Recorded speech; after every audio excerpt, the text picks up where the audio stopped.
भेंडीची भाजी खायला आवडते, पण बनवायला गेलं तर ती चिकट होते.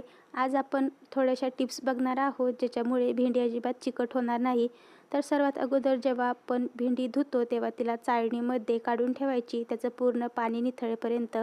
पाणी निथळल्यानंतर एका कपड्यावरती तिला पसरवून ठेवायची आणि थोडीशी पुसून घ्यायची आहे. भेंडी छान कोरडी झाल्यानंतर तिला बारीक अशी चिरून घ्यायची. भेंडी किडकी आहे की नाही ते सुद्धा बघायचं आहे.